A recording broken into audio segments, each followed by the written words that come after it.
하나님께서 오늘 우리에게 주신 말씀 에스더 9장 1절로 10절 말씀입니다. 에스더 9장 1절로 10절 말씀입니다. 저와 여러분이 교독하고 마지막 절 함께 읽겠습니다. 제가 먼저 읽겠습니다. 12째 달 곧 아달월 13일로 왕의 칙령이 시행되는 날이었습니다. 그날 유다 사람의 원수들이 유다 사람들을 없애려고 했지만 상황이 뒤바뀌어 유다 사람들이 오히려 자기들을 미워하는 사람들을 없애게 됐습니다. 아하수에로 왕의 모든 통치구역에서 유다 사람들이 성 안에 모였습니다. 자기들의 멸망을 바라던 사람들을 치기 위함이었습니다. 아무도 유다 사람들에게 대항해 설 수 없었는데 다른 모든 민족들이 유다 사람들을 두려워했기 때문입니다. 모든 지방의 귀족들과 대신들과 총독들과 왕의 관리들이 유다 사람들을 도와주었습니다. 모르드게가 두려웠기 때문입니다. 모르드게는 왕궁의 주요 인사였고 그의 명성은 온 지방에 자자해졌으며 그의 힘은 점점 더 막강해졌습니다. 유다 사람들은 칼로 모든 원수들을 쓰러뜨려 학살하고 멸망시켜 버렸습니다. 그들은 자기들을 미워하는 사람들에게 마음껏 갚아주었습니다. 수산 왕국에서 유다 사람들이 죽인 사람은 500명이었습니다. 또 그들이 죽인 사람은 바산다다, 달본, 아스바다, 보라다, 아달리아, 아리다다, 바마스다, 아리세, 아리데, 외사다였는데 함께 읽겠습니다. 그들은 함므다다의 아들인 유다 사람의 원수 하만의 10 아들들이었습니다.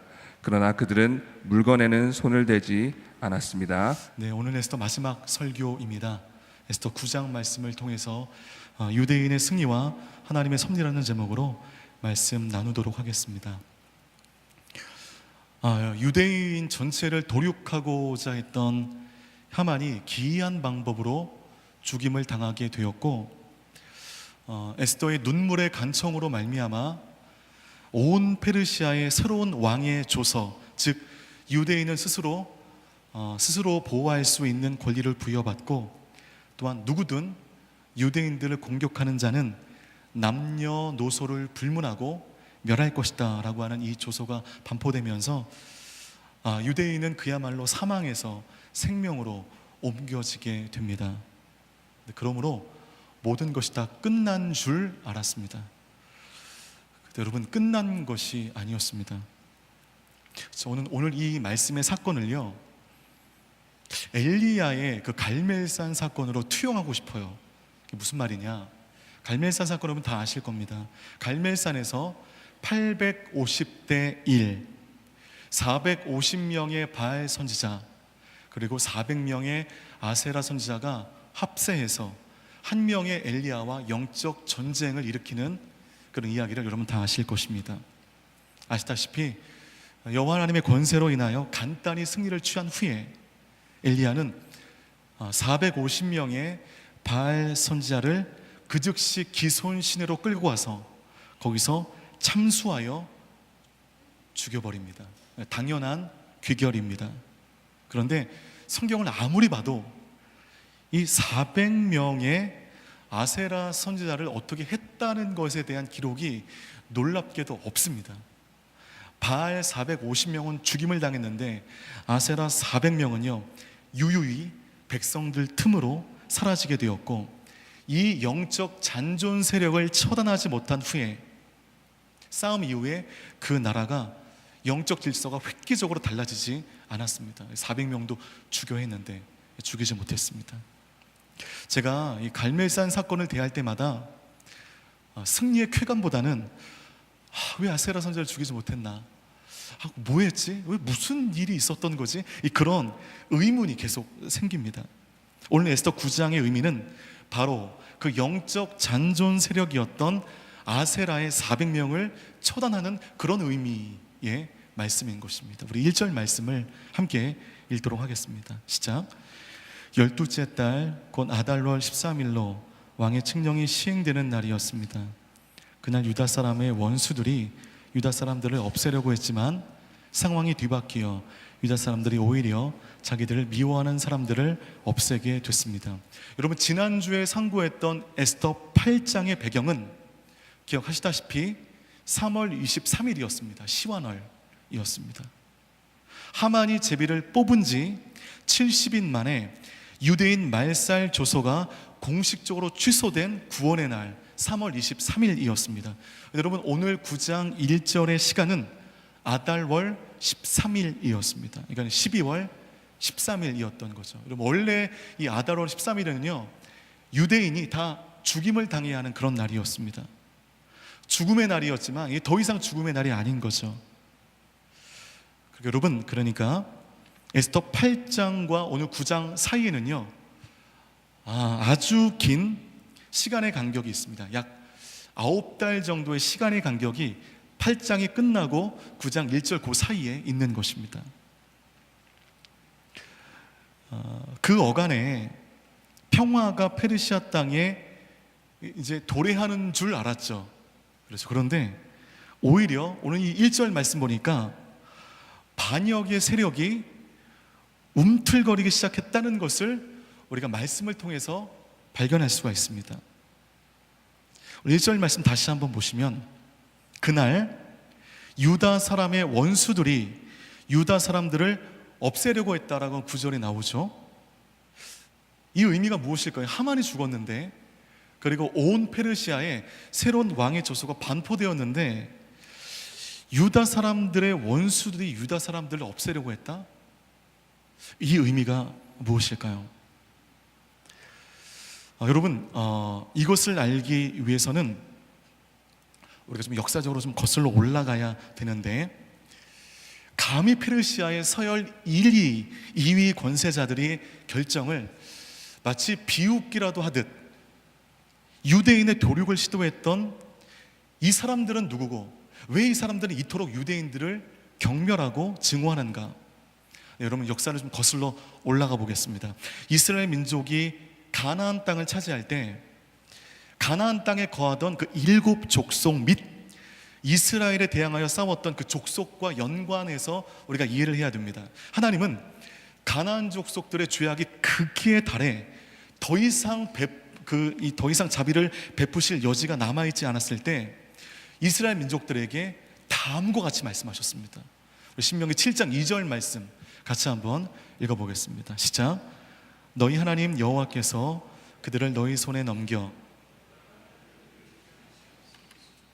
그때 너희는 그들을 완전히 멸망시키고 그들과 어떤 조약도 맺지 말고 불쌍히 여기지도 말라. 여러분, 이렇게까지 말씀하실 정도로 하나님께서 가나안 민족들을 미워하셨습니다. 그들 가운데 있는 악을 미워하신 것이죠.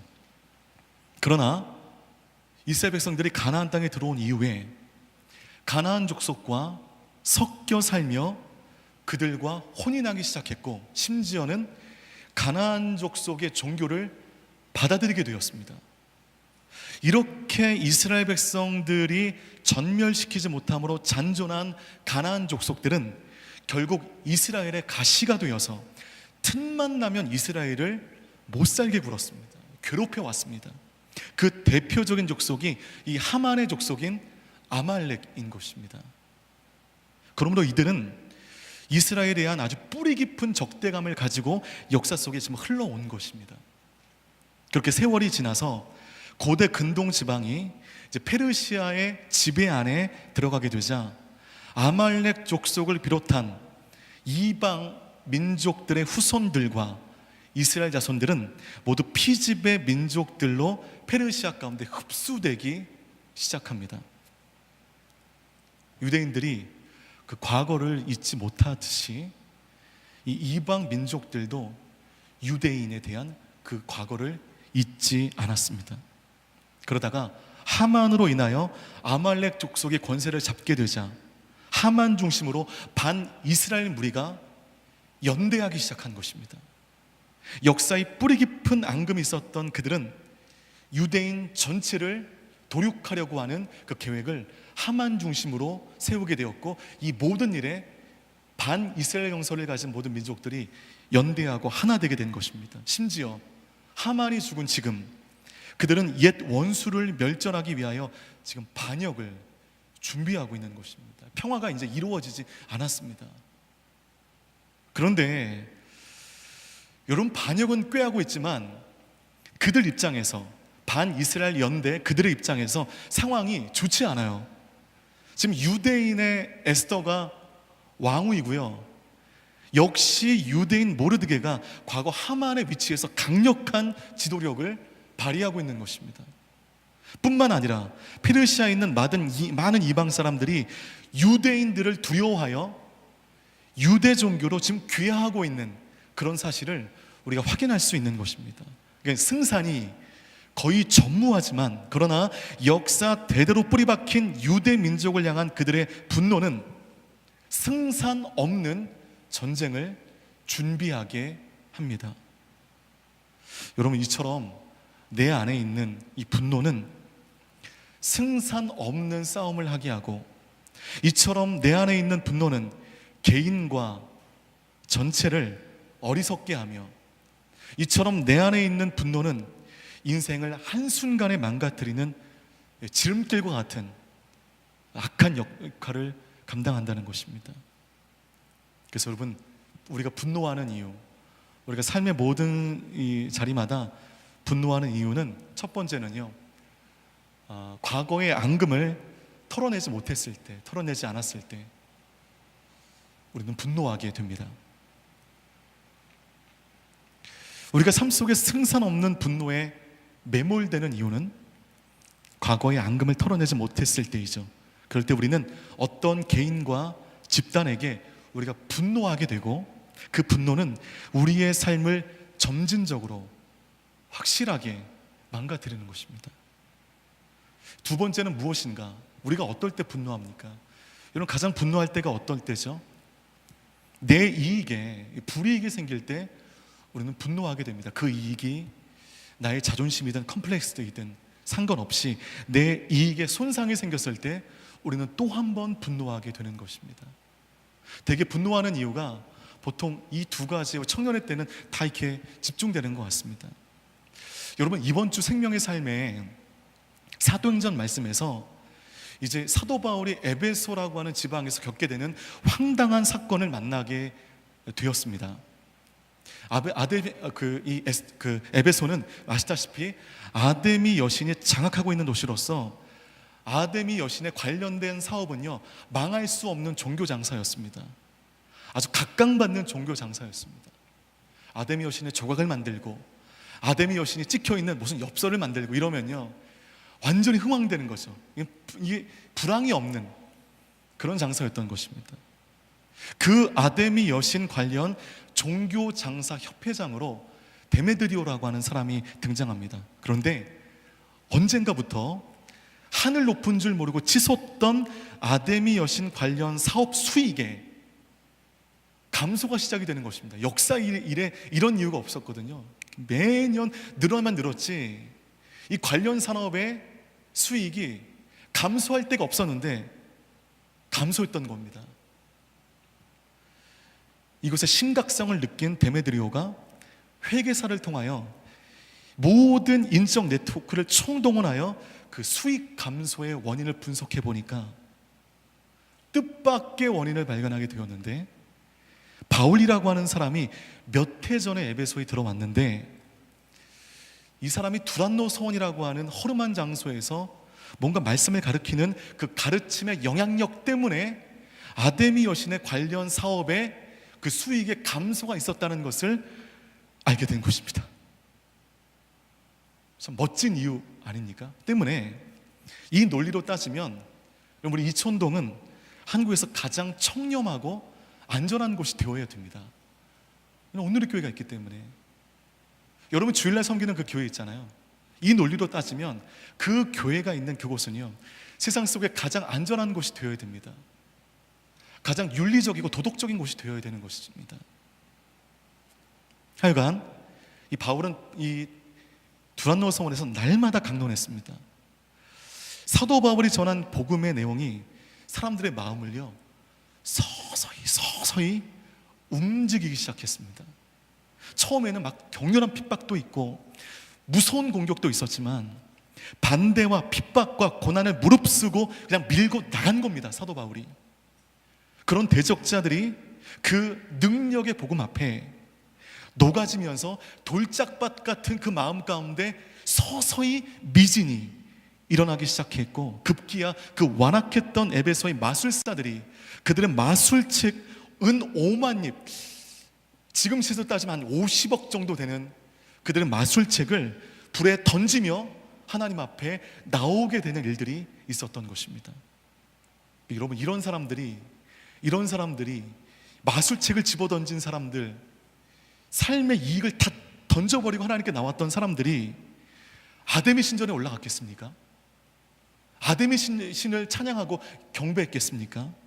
올라가지 않았습니다.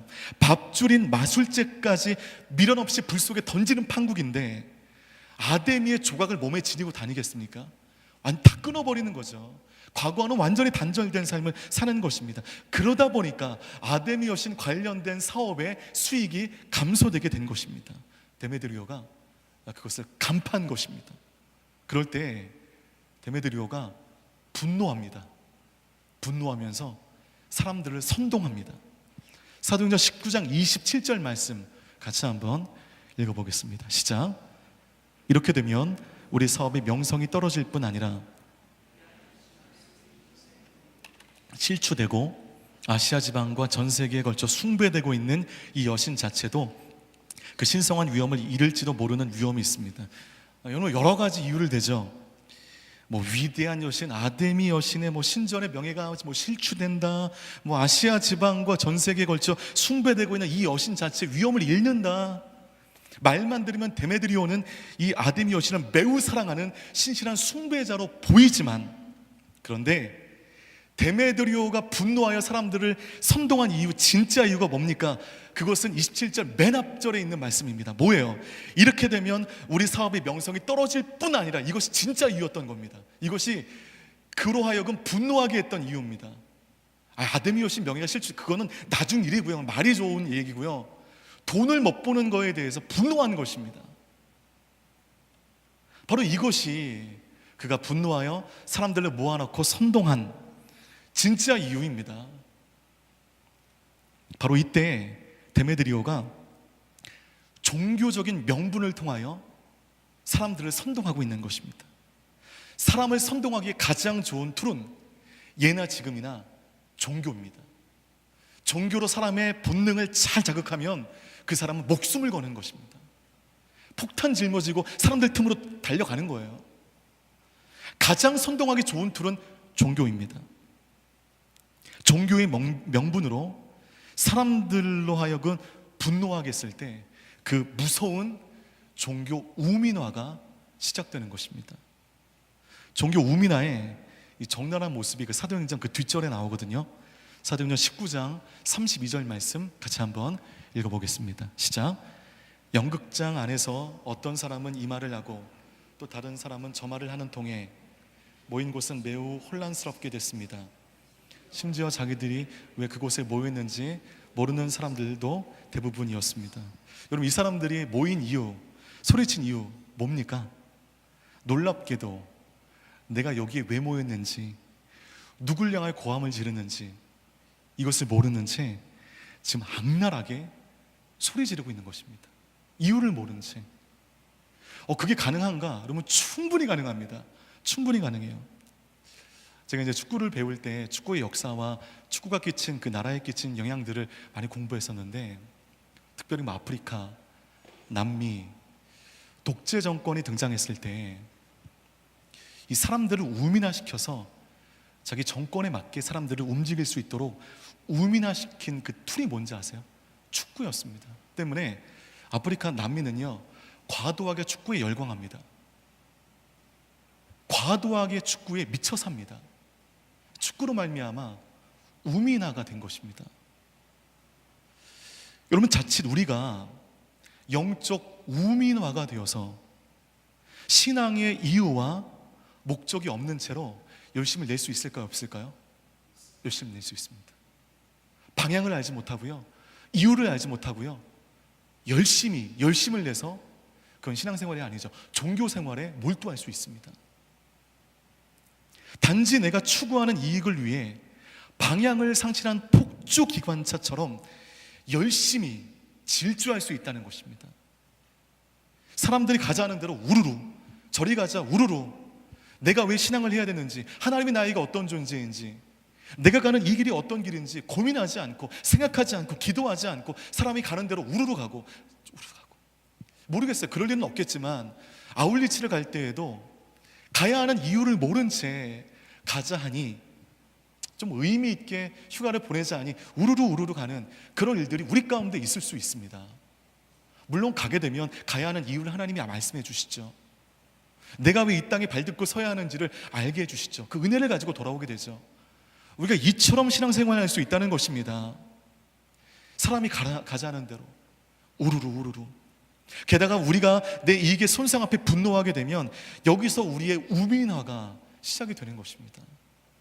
이렇게 영적 우민화라고 하는 이 함정에 빠지게 되면 잘못된 판단을 하게 되고 매우 감정적인 선택을 하게 하며 하나님의 뜻과 반대하는 일을 하면서 종교적인 명분으로 그럴듯하게 내세우며 스스로 합리화시키는 것입니다. 이런 거죠. 제가 이제 내일 모레 그 산마루 공동체에서 이제 설악산을 가게 됐는데, 작년에 갔었는데 산은 저에게는 좀 맞지 않은 곳이거든요. 근데 가야 돼요. 그러니까 저는 자원하여 산에 주시는 은혜 막 이러면서 가는 게 아니라 안 갈 수 없으니 올라가야 되는 거죠. 그럴 때 물론 기대감이 있지만 그냥 예를 들어 얘기하면 사람들에게 가기 싫은 이유에 대해서 하나님께서 나에게 산에 가지 말라고 말씀하셨어. 산은 내 삶 가운데 맞지 않은 거 주님이 기도할 때마다 나에게 말씀하셔. 이렇게 얘기하지 말라는 것입니다. 대놓고 나 산 싫어해, 끌려가는 거야, 솔직히 얘기하라는 거죠. 거기에 종교적인 명분을 대어서 여러분이 공동체를 떠날 이유, 신앙을 떠난 이유를 종교적인 명분으로 대지 말라는 것입니다. 그냥 그 인간 꼴 보기 싫어, 그렇게 그냥 얘기하라는 것이죠. 거기에 이 공동체는 하나님의 은혜가 떠난 것 같아, 이렇게 얘기하지 말라는 겁니다. 솔직해지자는 것이죠. 여러분, 우리가 그런 우민화에 빠질 수가 있습니다. 그럴듯하게 종교적인 명분을 내세워서 나를 합리화하고 빠져나갈 그 모든 것을 만들어 놓고, 그러면서 우리가 점진적으로 우리 삶이 망가지는 것입니다. 그래서 분노하는 이유 두 가지. 첫 번째, 과거의 앙금을 털어내지 못했을 때. 두 번째는 내 이익에 손상이 생겼을 때 우리는 분노하게 됩니다. 여러분, 그렇다면 우리가 우민화 되지 않고 분노하지 않기 위하여 어떻게 될까요? 그러면 1번과 2번을요 거꾸로 얘기하면 됩니다. 과거의 앙금을, 어떤 개인과 어떤 집단에 대한 앙금을 우리가 예수 이름으로 털어내는 것입니다.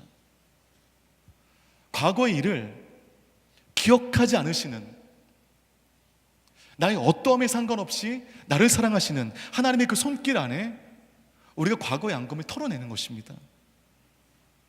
그리고 이익이 내 인생의 우선순위가 되지 않도록 훈련하는 것입니다. 나에게 맡기신 나의 물질을 내 것이라 칭하지 않고 이것을 거룩한 곳에 흘려보내는 것입니다. 이런 훈련을 하는 것입니다. 그러면 우리가 우민화되지 않아요. 오늘 페르시아 안에 유대인에 대한 앙금을 가지고 있는 자들, 바로 이 1번과 2번의 함정에 빠지게 되므로 승산 없는 전투를 어리석게 시작하게 되고 그 어리석음의 대가를 곧 확실하게 치르게 됩니다. 우리 에스더 9장 2절 말씀 함께 읽겠습니다. 시작. 아하수에로 왕의 모든 통치 구역에서 유다 사람들이 성 안에 모였습니다. 아무도 유다 사람에게 대항해 설 수 없었는데 다른 모든 민족들이 유다 사람들을 두려워했기 때문입니다. 그 왕의 통치 구역, 즉 완전한 안전이 보장되는 보호 구역 안으로 유대인들이 막 삼삼오오 모이게 됩니다. 바로 그것으로부터 유대인을 죽이려고 하는 이 불순한 세력들에 대한 소탕 작전이 이제 대대적으로 시작이 되는 것입니다. 지극히 안전한 왕의 보호를 받으며 유대인들은 명분 또한 충분했던 불순 세력들의 제거 작전을 시작합니다. 다른 모든 민족들이 유다 사람들을 두려워했기 때문이다. 오늘 이 9절의 말씀이 있는데, 그럼 이제까지 에스더서에서는요 하나님이라고 하는 명칭이 단 한 번도 나오지 않았습니다. 그리고 이방 민족들은 권력을 가진 모르드게와 에스더를 필두로 한 이 이스라엘이라고 하는 이 민족을 두려워하는 것처럼 보이지만, 여러분, 그들이 두려워해야 하는 존재는 예나 지금이나 보이지 않게 역사를 주관하시는 그 하나님의 손, 그 하나님의 손을 그들은 두려워해야 하는 것입니다. 여러분, 3절 말씀 계속해서 읽도록 하겠습니다. 시작. 모든 지방의 귀족들과 대신들과 총독들과 왕의 관리들이 유다 사람들을 도와주었습니다. 모르드게가 두려웠기 때문입니다. 모르드게가 두려웠기 때문에 모든 지방의 귀족들과 대신들과 총독들과 왕의 관리들이 유다 사람들을 막 도와주고 있는 거죠. 마치 이방 민족의 두려움의 원인을 단지 유다 민족들의 높아진 위상에 둠으로써 그들에 대한 두려움이 마치 세속적인 것에 있는 것처럼 묘사하고 있습니다. 그들 보기 세상은 마치 하나님 없이 세속 논리에 따라 흘러가는 것 같아요. 세속 논리에 따라 힘을 거머쥔 유대인들의 그 힘으로 말미암아 세상의 역사가 흘러가는 것처럼 보입니다. 그러나 하나님께서는 바로 그 배후에서 보이지 않게 끊임없이 역사하시며 당신의 백성을 구원하신 일을 조금씩 알듯 말듯 이뤄가시고 있다는 것을 우리가 인정해야 되는 것입니다. 그래서 모르드게를 두려워하는 것은 하나님을 알지 못하는 자들이 하는 짓입니다. 하나님을 알지 못하는 자들은 모르드게가 두려울 수밖에 없죠. 권력을 가지고 있으니까, 세속적인 권세를 가지고 있으니까.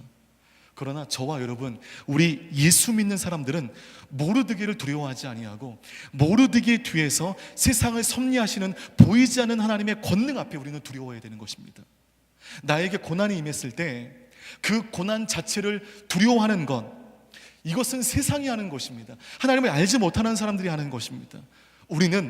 저와 여러분, 우리는 그 고난을 통하여 나에게 말씀하시는 하나님의 준엄하신 그 메시지를 두려워해야 하는 것입니다. 이 바울은 두란노 성원에서 날마다 강론했습니다. 그 복음이 처음부터 효과를 낸 것은 아니었습니다. 처음에는 막 격렬한 핍박도 있고 무서운 공격도 있고 돌에 맞기도 하고 그런 일들이 있었지만, 반대와 핍박과 고난을 무릅쓰고 우직하게 사도 바울이 이 외로운 사도가 밀고 나간 겁니다.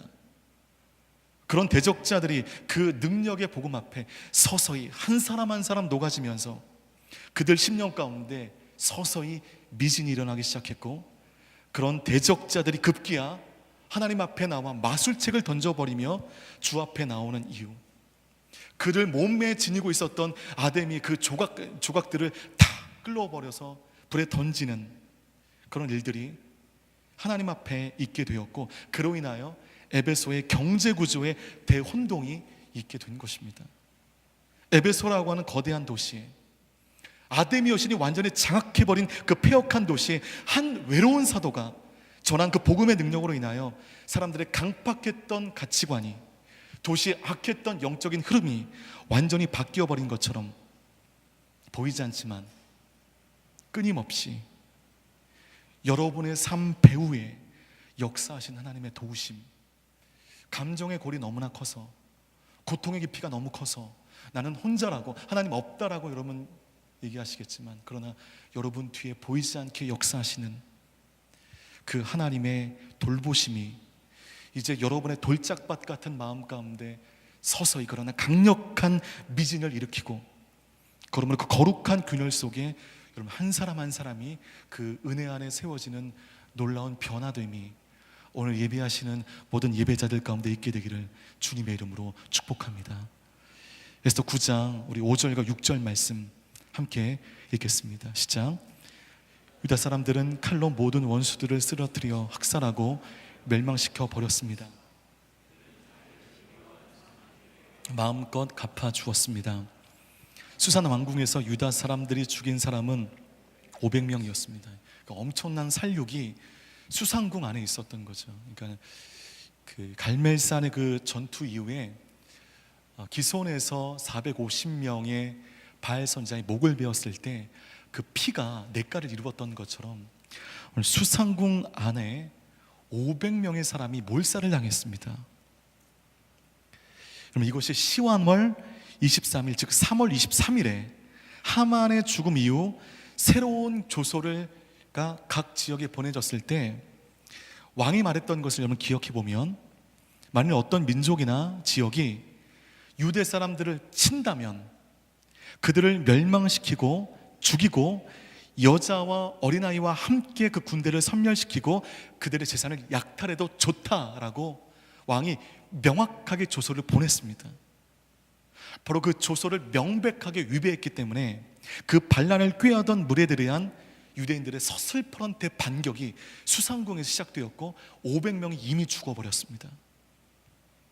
이렇게 여러분 거대한 학살이 자행되고 있는 것에 대해서 여러분들은 이제 윤리적인 문제를 제기할 수 있겠죠.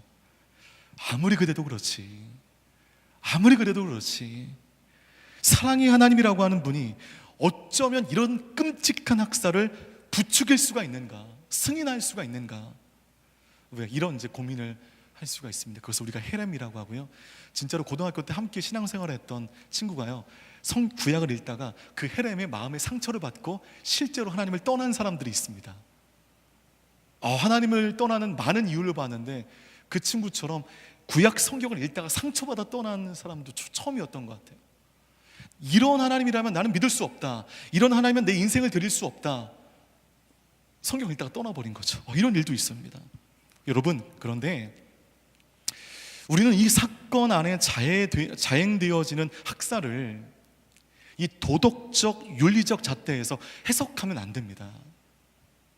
이것은 구속사적인 영적인 툴 안에서 우리가 봐야 됩니다. 하나님은 사랑의 하나님이시죠. 그러나 그 하나님의 사랑은 악에게조차 동일하게 적용되지 않습니다. 사랑은 구별되는 거예요. 여러분 보세요. 제가 세상의 모든 여자를 사랑한다, 이걸 사랑이라고 얘기할 수 있겠습니까? 그건 사랑이 아닙니다. 그거는 정말 잘못된 겁니다. 그 사랑이 인정되기 위해서는요, 사랑받을 한 사람에게 그 사랑이 집중되어야 되는 것입니다. 그럴 때 사랑인 것이죠. 하나님은 악을 사랑하지 않으세요. 악을 미워하십니다. 때문에 성경 안에 악에 대하시는 하나님의 액션도 때로는 피도 눈물도 없습니다. 악에만큼은 사이코틱하게 반응하시는 거예요. 하나님은 저와 여러분을 용납하십니다. 그리고 저와 여러분을요 끝까지 기다리십니다. 우리가 죄악 가운데 있지만, 우리 안에 있는 죄는 미워하시지만 여러분 한 사람 한 사람을 주님이 사랑하시기 때문에 여러분을 용납하시고 기다리십니다. 그러나 우리 마음속에 내재되어 있는 악은 끔찍히 미워하시는 거예요. 그 악은 제거되길 원하시는 것입니다. 바로 그 관점에서 오늘 사건을 봐야 우리 하나님을 오해하지 않는다는 것입니다. 오늘 수상구 안에서만 500명이 죽는 끔찍한 살육이 있게 되었습니다. 7절에서 9절까지 말씀, 좀 발음이 어려운데 입을 한번 풀고 같이 한번 읽어보도록 하겠습니다. 시작. 또 그들이 죽인 사람은 바산다다, 달본, 아스바다, 보라다, 아달리아, 아리다다, 바마스다, 아리세, 아리데, 외사다였는데, 수상궁에 살육당한 500명의 사람 가운데 오늘 수를 세어보니까 10명의 이름이 특별히 언급이 되고 있습니다. 그런데 왜 굳이 이 10사람의 이름이 언급되어야 되지? 그 다음 절을 보면 알 수 있어요. 10절 말씀 같이 읽겠습니다. 시작. 그들은 함무다다의 아들 유다 사람의 원수 하만의 10아들이었습니다. 그러나 그들은 물건에는 손을 대지 않았습니다. 그렇습니다. 지금 특별히 거명된 10사람은 모두 하만의 아들이었습니다. 아들이 10명이라니 얼마나 힘들었을까? 저는 마음이 미어지는 거죠. 아들 둘도 힘든데. 그런데 말씀 전개상 굳이 10명의 이름을 거명하는 것이 불필요한 작업처럼 느껴지는데, 그럼에도 10아들의 이름을 거명하고 그들의 죽임의 사건들을 명확하게 말하고 있는 것은, 이것은 하만의 완전한 파멸을 나타내기 위한 것이었습니다. 왜냐하면 그 전에 하만이 자기를 막 교만히 자랑할 때 나는 재산도 많고 자식도 많다는 것을 교만하게 자랑했었거든요. 그래서 5장 11절 말씀 같이 한번 읽어볼게요. 시작. 하만은 많은 재산과 많은 아들들, 왕이 자기를 얼마나 존중해 주는지, 다른 귀족들이나 대신들보다 얼마나 높은 위치에 있는지를 자랑했습니다. 많은 재산을 자랑했습니다. 왕이 자기를 얼마나 존중해 주는지를 자랑했습니다. 다른 귀족들이나 대신들보다 내가 얼마나 높은 위치에 있는지를 자랑했습니다. 그리고 많은 자식들, 아들들을 자랑했습니다. 이런 것들이 이 하만의 교만을 부추기는 것으로 작용했던 것입니다. 그러나 그의 죽음과 함께 이 모든 것이 하나씩 하나씩 신기루처럼 사라지지 않습니까? 재산이 사라져서 에스더에게 귀속되어졌고, 오늘 그렇게 자랑했던 10 아들 모두가 죽임을 당하게 됩니다. 그의 자랑이 굴욕이 되었습니다. 그 손안에 있었던 그 자랑할 만한 그 모든 것들이 신기루처럼 한순간에 사라져버리게 되었습니다. 하만의 철저한 몰락, 완전한 몰락입니다. 하나님 없는 자들, 그러면 자신의 힘과 배경을 자랑하는 자들의 종착역이 무엇인가 오늘 우리가 볼 수 있어요. 그 때문에 여러분, 하나님을 멀리 떠나 있는 사람들의 잘됨을 너무 부러워하실 필요 없습니다. 있는 곳에서, 있는 곳이 고통이 되고 고난이 되겠지만, 그러나 있는 곳에서 그 하나님을 의지하면서 그냥 그렇게 그 길을, 일상을 살아내는 것입니다. 그럴 때 승리를 주시는 것이죠. 하만이 철저하게 몰락하게 됩니다. 완벽하게 몰락하게 됩니다. 하나님께서 자랑할 만큼 부어주셔도 그것을 자랑하지 마십시오. 나중에 여러 가지 것들을 하나님께서 여러분에게 부어주실 줄 제가 마음으로 응원하고 기도하겠습니다. 재산도 돈도 집중해 주시고, 여러 가지 권세도, 여러 가지 것들이 하나님께서 여러분을 집중시켜 주실 날이 오게 될 줄 믿습니다. 그럴 때 여러분의 작은 손 안에 거머쥔 것을 자랑하지 마십시오. 이것 때문에 어깨 올라가거나 우쭐해지지 마십시오. 그것은요, 하나님께서 거룩한 부담으로 주신 거예요. 거룩한 부담으로 이 모든 것들을 끌어안고 주를 위해 쓰는 것입니다. 나의 물질을, 나의 권세를, 나의 건강을 자랑이 위해 쓰는 것이 아니라 주를 위해 써야 되는 것입니다. 근데 우리는 자랑하고 싶잖아요. 그렇죠? 제가 이 말씀 준비하면 회개했습니다. 제가 지난주에 올라올 때, 설교할 때 신발을 하나 신고 왔는데요, 제가 선물 받은 신발인데 나이키 에어맥스 97입니다. 이거 아시는 분은 아시겠지만 되게 비싼 거를 제가 선물 받은 거예요. 제 인생 가운데 이렇게 비싼 신발을 제가 처음 신어봐서 너무 좋은 거예요. 구름에 떠다니는 느낌. 일주일 내내 그걸 신고 다닌 겁니다. 너무 좋으니까. 지난주에 그걸 신고 올라와서 설교를 한 겁니다. 오늘 이 말씀 준비하는데 그걸 또 회개케 하시는 거예요. 에어맥스 97 회개하라는 겁니다. 그 마음을 주시더라고요.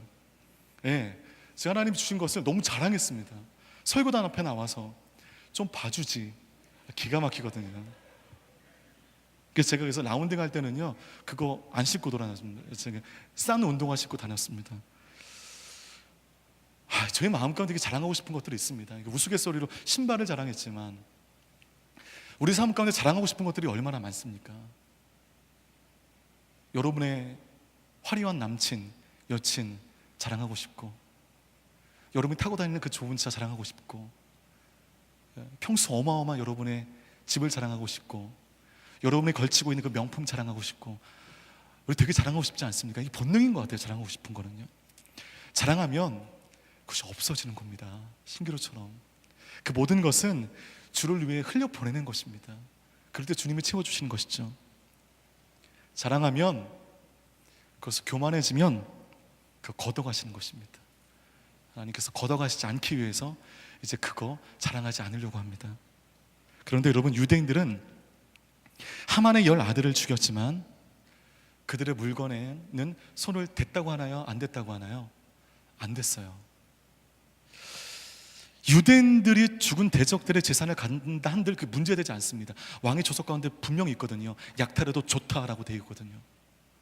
그럼에도 그들은 그 재산에 손을 대지 않았습니다. 여기에 여러분 구속사적인 아주 중요한 의미가 있거든요. 여러분, 모르드게 출신이 어떤 출신이냐 하면, 이 사람을 소개할 때 일단 베냐민 자손이었습니다.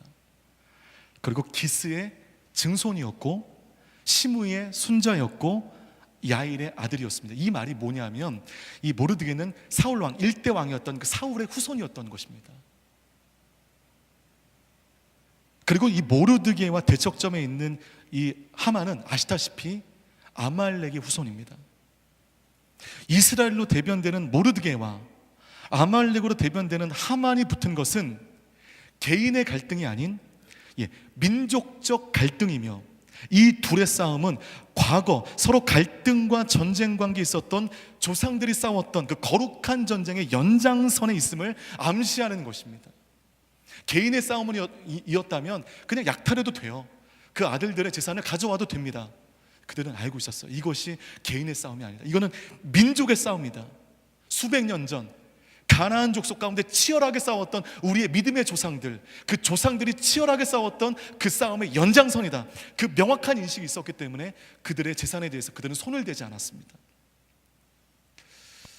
다시 한번 조금만 더 설명을 드리면, 하나님께서 거룩한 전쟁에 나아가는 이스라엘 백성들에게 요구하신 규칙이 하나 있습니다.